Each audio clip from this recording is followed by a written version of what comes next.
दैत्यों ने जब समुद्र मंथन का उद्योग प्रारंभ किया तो मद्राचल पर्वत को मथानी बनाया। मद्राचल पर्वत को मथानी बनाया और वासुकी नाग को रस्सी की जगह इस्तेमाल किया। ये मथने के लिए जो मथानी तैयार होती है, मथानी तैयार हुई तो पहली हमारी बड़ी बड़ी माताएं जानती हैं कि दही को कैसे बलोया जाता था, कैसे मक्खन निकाला जाता था। लकड़ी की बड़ी लंबी एक मथानी, अब तो बिजली की आती है, बटन दबाया घर घर घर घर घर, लेकिन तब नहीं।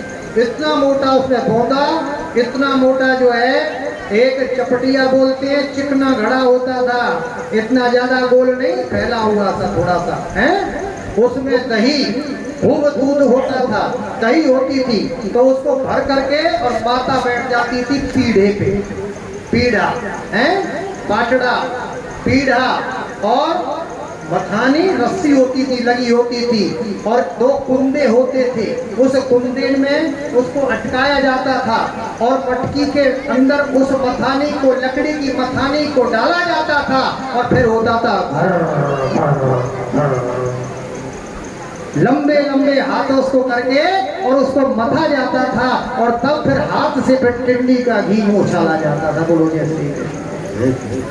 तो वही मथानी घर घर करने वाली और भैया तैयार हो गई मद्राचल पर्वत और वासु नाग की जो है रस्सी। अब तो एक तरफ दैत्य लग गए और एक तरफ देवता लग गए। अब तो भैया उद्योग प्रारंभ हो गया और भैया उस उद्योग प्रारंभ होने पर अभी जो हलाल विष के विषय में बताया, यूं तो 14 रत्न निकले, उच्चे सर्वा घोड़ा आदि, ऐरावत हाथी और इस प्रकार भैया चंद्रमा, कौस्तुभ मणि और महालक्ष्मी और वारुणी, अप्सराएं, ये सब जो है समुद्र से निकले।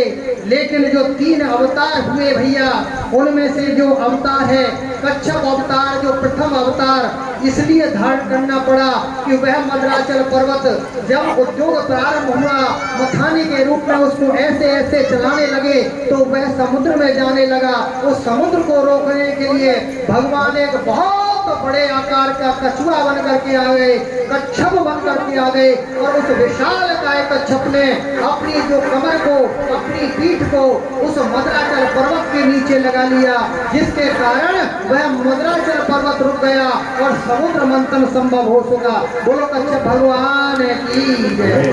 ये भगवान के जला अवतार हैं, भगवान के बहुत अवतार हैं, लीला अवतार, रौद्र अवतार, जला अवतार, मनुष्य अवतार और आवेश अवतार, क्षण के अवतार, तरह तरह के प्रयोजन से भगवान ने अवतार धारण किए हैं। और भैया उसके बाद में 12वां अवतार धन्वंतरी अवतार, और धन्वंतरी अवतार इसलिए लेना पड़ा भगवान को क्योंकि समुद्र में से एक रत्न निकला अंत में और वह रत्न था अमृत। अब उस अमृत को लेने के लिए देवता और दैत्यों में आपस में विवाद उत्पन्न हो गया, झगड़ा उत्पन्न हो गया और दैत्य जो है उस अमृत कलश को लेकर के भाग छूटे, दौड़ने लगे। छीना झपटी में कुछ बूंदे धरती पर गिर पड़ी। अब तो भैया धरती पर बूंदे गिरी तो भाई क्या हुआ कि उन बूंदों के गिरने के प्रभाव से वह जगह इतनी पवित्र हो गई और वहाँ कुंभ का मेला प्रारंभ हो गया। 4 जगह में बूंदें पड़ी और चारों जगह पर कुंभ का मेला उत्सव प्रारंभ हो गया। और भैया वह अमृत कलश धन्वंतरी भगवान जब लेकर के प्रकट हुए तो ये जो धन्वंतरी भगवान हैं, ये भगवान के जो है 12वें अवतार हैं। और जिस धनतेरस जो हम बोलते हैं, जो दिवाली से 2 दिन पहले आती है, वह धनतेरस ही भगवान धन्वंतरी की जयंती होती है। बोलिए धन्वंतरी भगवान की। अब तो भैया मोहिनी अवतार भगवान का मोहिनी अवतार 13वां अवतार है। ये इसलिए लेना पड़ा कि जब दैत्यों ने उस पर कब्जा कर लिया, क्योंकि बली थे, ताकतवर थे, अमृत पर कब्जा कर लिया, अमृत कलश को छीन लिया, तो भगवान को और मोहिनी अवतार धारण करना वाला। मोहिनी का अर्थ होता है जो समस्त विश्व को मोहित कर ले, जो समस्त विश्व को आकर्षित कर ले, जो समस्त विश्व को अपने वश में कर ले, उसको मोहिनी बोलते हैं। समस्त संसार को मोह में डालने को मोहिनी बोलते हैं। अब तो भैया इतनी सुंदर नारी बन करके भगवान आए नारायण, और भैया जिसकी सुंदरता का वर्णन नहीं किया जा सकता। दैत्य बुद्धि पिशाच बुद्धि होती है, दैत्य बुद्धि तामसी बुद्धि होती है, दैत्य बुद्धि काम बुद्धि होती है। और भगवान ने उनको लुभाने के लिए, उन दैत्यों को भरमाने के लिए, उन दैत्यों को भ्रम में डालने के लिए मोहिनी अवतार धारण किया। तो लटकती मचकती और तिरछे नैन चलाती हुई, और जब मोहिनी आई कर की चुराई, चार सिंह को चुराया, उनके शशि को चुराया, उनको नासा चोरी तीर की, पिक के चुराए मैंने, मृग के चुराए मैंने, दसन हसन जैसे बिजुरी गंभीर सी, बेनी कभय कर बेनी कभी कहे बेनी ब्याल सो चुराई ली, और रति रति शोभा सब रति के शरीर की। तो भैया अब तो कन्हैया जी को चित्र हुई चुराई लीनो, बोलती है छोड़ती है चोरटी अहिर की। इतनी सुंदरता थी जिसके कोई कहने की कोई सीमा नहीं है। अब उस सुंदरता को जैसी दैत्यों ने देखा तो दैत्य हाय हाय करने लगे। अब तो वह दैत्यों के समीप पहुंच गई और मुस्कुराने लगी। अब मुस्कुराते हुए दैत्य कहने लगे, देवी तुम बहुत अच्छे समय पर आई हो और बहुत अच्छा किया है, और हमको तुम पर पूरा विश्वास है, और आप हमारे इस अमृत को आप दैत्यों और देवताओं में बराबर जो है बांट दीजिए, आपके द्वारा हम ये कार्य कराना चाहते हैं। तो वह मोहिनी कहने लगी, अरे कश्यप पुत्रो, तुम्हारी बुद्धि क्यों मारी गई है? तुम पगला गए हो, बोरा गए हो, बावरे हो गए हो, जो तुम मुझ पर विश्वास करते हो। मुझ पर विश्वास मत करो। विद्वान लोग कहते हैं कि किसी भी स्वेच्छाचारिणी स्त्री पर विश्वास नहीं करना चाहिए। फिर तुम मुझ पर विश्वास क्यों करते हो? अब तो दैत्य कहने लगे, हो देखो कितनी सत्य वक्ता है, कोई चोर ये नहीं कहता है मैं चोर हूँ। अरे नहीं नहीं, हमको तो तुम पर पूरा विश्वास है, आप हमारा ये कार्य कर दीजिए। अब तो मोहिनी तो इसीलिए आई थी, और वह अमृत कलश हाथ में ले लिया, और लेकर के अमृत कलश को, और देवता वहां बैठ गए। देवता इस राज को जानते हैं कि ये तो भगवान नारायण हैं। देवता भी बैठ गए और देवता भी बैठ गए। अब तो भगवान अमृत को बांटने लगे। अब बांटा क्या? भगवान ने अमृत को बांटा नहीं, भगवान ने वो सारा का सारा अमृत देवताओं को पिला दिया। एक दैत्य चतुर था, और वह दैत्य सूर्य और चंद्रमा के बीच में जाकर के वसुदेव बैठ गया और कुछ बूंदे अमृत की पी गया। लेकिन जो असुर होते हैं, जो दैत्य होते हैं, वो दैत्यों की पहचान भी जल्दी हो जाती है, उनके आचरणों से, उनके विचारों से, उनके लक्षणों से, उनके चरित्र से, उनकी बोली से, उनकी भाषा से, और वो पहचान लिए जाते हैं, उनकी पहचान हो जाती है। तो वह दैत्य की पहचान हो गई, और चंद्रमा ने और सूर्य ने भगवान को इशारा कर दिया, और इशारा करते ही भगवान ने सुदर्शन चक्र से उस दैत्य का सर काट दिया। लेकिन कुछ बूंदे गले में पहुंच गई थी, जिसके कारण वह मरा नहीं। दो भाग हो गए। भगवान ने कृपा करके दोनों भागों को अलग अलग नाम दे दिए। एक का नाम राहु रख दिया, एक का नाम केतु रख दिया, और उनको राहु और केतु को नवग्रह के बीच में स्थान दे दिया। बोलो नवग्रह भगवान की। अब तो भक्तजनों,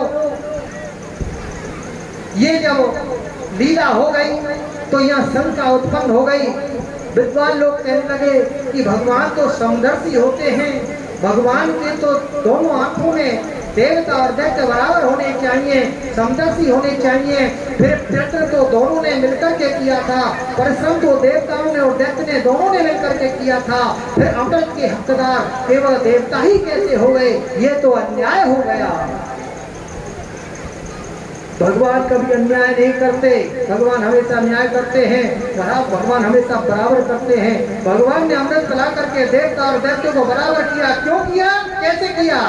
4 पीढ़ी हो गई थी, 4 पीढ़ी। हिरण्यकश्यपु, प्रहलाद, विरोचन और बलि, 4 पीढ़ी से देवता भागे भागे फिर रहे थे। देवताओं को अधिकार नहीं मिल रहा था, देवताओं को घर नहीं मिल रहा था, देवताओं को आश्रय नहीं मिल रहा था। भगवान ने देवताओं को सशक्त बनाने के लिए यह कर्म किया। दूसरी बात ये थी कि दो गुरु हैं, एक बृहस्पति जी हैं, शुक्राचार्य जी हैं। शुक्राचार्य जी के पास संजीवनी विद्या है तो वे अपने चेलों को संजीवनी विद्या से जीवित कर देते हैं, लेकिन देवताओं के पास ऐसी कोई विद्या नहीं है जो दोबारा पुनः जीवित हो जाए, इसलिए भगवान ने उनको अमृत पिला दिया। बोलो गोविंद भगवान की। अब तो भैया जमे रहना भक्तों, मैं भी संध्या होने का इंतजार कर रहा हूँ। हाँ, क्योंकि दिन में तो भगवान श्री राम आते हैं, भगवान शाम के लिए तो शाम ही चाहिए। हाँ, शाम का अर्थ होता है जब दिन छिप जाए, हैं? भगवान तो शाम है, तो शाम में ही आएंगे। अच्छा, तो भैया क्या हुआ, अब अवतार आता है 14वां नरसिंह अवतार। नरसिंह भगवान का आवेश अवतार है। एक साथ अवतार लेना और फिर क्षण उस लीला को दिखा करके लुप्त हो जाना, छुप जाना। ऐसे भगवान नरसिंह जो कि प्रहलाद अपने भक्त की रक्षा के निमित्त और खंभ पाड़ करके प्रकट हुए और हिरण्याकश्यप का वध कर दिया। भैया भगवान नरसिंह कहते हैं, अब देखो कुतर्की की तो कोई बात ही नहीं है। कुतर्की जो होते हैं ना, वो ऐसी कुतर्क करते हैं कि उन कुतर्कों का जवाब देना भी भारी पड़ जाता है, उत्तर देना भारी पड़ जाता है। कहते वो भाई ले खंबे में से प्रकट हो गया, कोई ये क्या बात हो गई, खंबे में से प्रकट हो गया है? कोई करके दिखावे, अब दिखावे। अब भैया कुतर्की है, बकरे की 3 टांग। किसी ने कही लड़की ने कि पिताजी मेरे लिए ऐसा वर ढूंढ करके आना जिसमें पूरे 100 गुण हो, मैं तो शादी करूंगी तो ऐसे के साथ करूंगी जिसमें पूरे 100 गुण होंगे। अब बेचारा पिता चला गांव गया, भैया तुझ में कितने गुण हैं? बोला जी मुझ में 10 गुण हैं। कोई 15 बतावे, कोई 20 बतावे, कोई लंबी फेंकने वाला 60-70 बता दे। अब तो भैया एक बहुत ही लंबी फेंकने वाला मिल गया, बोला मुझ में तो जी पूरे 98 गुण से, 2 कोनी 98 से पूरे जमा तोल के। अब बेटा भर गया जी, बोला 98 हो गए, चल कोई बात नहीं बेटी, बहुत हंड लिया, अब नहीं मेरे पे हंडा जाता है। 98 गुण वाला मिला है, 98 गुण से मैंने कोई बात नहीं पिताजी, 2 गुण तो मैं देख लूंगी, ठीक है। अब विवाह हो गया जी, शादी हो गई, लड़की लड़का से मिली, लड़का से बोली एक बात बताओ जी, और बात पीछे की है, पहले ये बताओ कि हमारे पिताजी को तुमने बताए थे 98 गुण से, 2 गुण कौन, वो 2 गुण कौन से कौन है, हमें बताओ, हम पूरे करेंगे। वाली मत बूझ है, आग लग जाएगी, मान जा, घर बिगड़ जाएगा। बोला ना बतानी पड़ेगी, कौन से गुण कौन है, 2 गुण वो पूरे करूंगी मैं, बस तुझ पे कौन ही पूरे होंगे। बोला ना बताओ, वहां की तो बताना पड़ेगा। बोला हाँ, वहां की तो सुन ले, एक तो मैं जानता कौन नहीं, दूसरा मैं मानता कौन नहीं। हाँ, ये 2 गुण कौन नहीं, बाकी सारे गुण से मेरे, एक तो मैं जानू ना, दूसरा मैं मानू। हाँ, तो भाई अब ऐसे पुत्र की से क्या किया जाए, कैसे कहा जाए? देखो सूर्य अनेक फिरे कण मांगत पे पद सूर्य सो स्वाद का। सूरदास कहते हैं अंधे को, और अंधे तुमने बहुत देखे होंगे, भीख मांगते होंगे, देखे कि नहीं देखे? लेकिन एक सूरदास वह भी था जो संतों में सूर्य के समान था, जिसकी गोदी में कन्हैया खेलते थे। सुनाए ना सूरदास का नाम, जिन्होंने पद गाए हैं भगवान कृष्ण के बहुत बड़े भगत सूरदास, और उनकी गोदी में कन्हैया खेलते थे। उनके पद आज संसार में उनसे डिग्री होती है, PhD होती है, जहां तक पढ़ाई है वहां तक सूरदास। अरे तुलसी सूर कबीरा और शुक्ल भट्ट महावीरा, ये 10वीं का बोर्ड का एग्जाम तो इनके बगैर हो ही नहीं सकता। बोलो जय श्री कृष्ण, है जी। तो तुलसी और सूर्य और कबीर, इनको तो भैया 10वीं में भी, 12वीं में भी, और भैया तुम्हारे BA में भी, MA में, जहां तक पढ़ाई चलेगी वहां तक पीछे नहीं छोड़ते। बोलो जय श्री कृष्ण। तो सूरदास जी सूर्य के पद है। तो सूर्य अनेक फिरे कण मागत पै पद सूर सो स्वाद कहाँ, पुण झांझ मजीरा बजाती फिरे मीरा मतवारी सी चाह कहाँ। अरे झांझ मजीरा मंदिरों में बहुत बजा रही हैं, कीर्तन कर रही हैं, लेकिन मीरा मतवारी सी बन करके कौन दिखाता है? किसके पास ऐसी चाह है, किसके पास ऐसा आकर्षण है जो मीरा बन करके दिखा सके? मीरा मतवारी चाह है, मीरा मतवारी सी चाह कहाँ। और श्री राम कथा कितनों ने लिखी, श्री राम कथा कितनों ने लिखी, पर तुलसी सी मर्यादा कहाँ।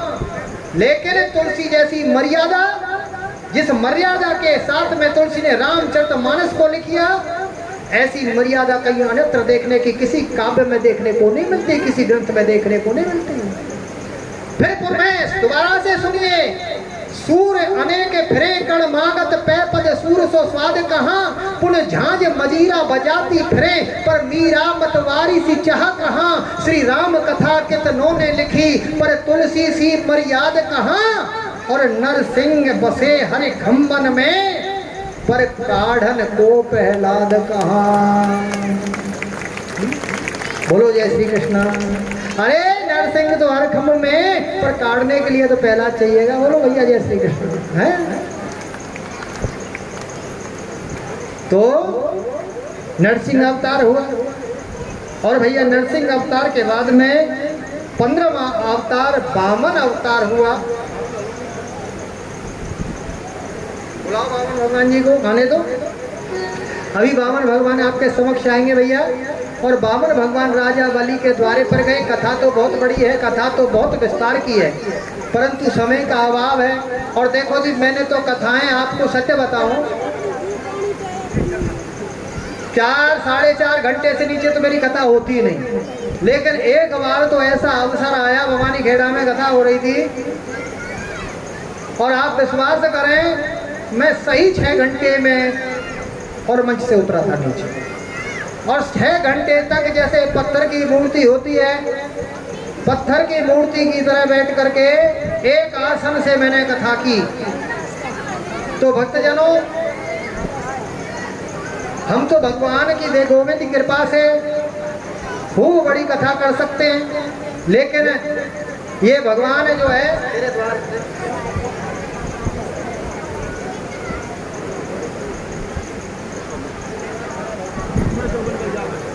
भगवान बलि के द्वारे पर पहुंच रहे हैं। बोले श्री राम भगवान की जय।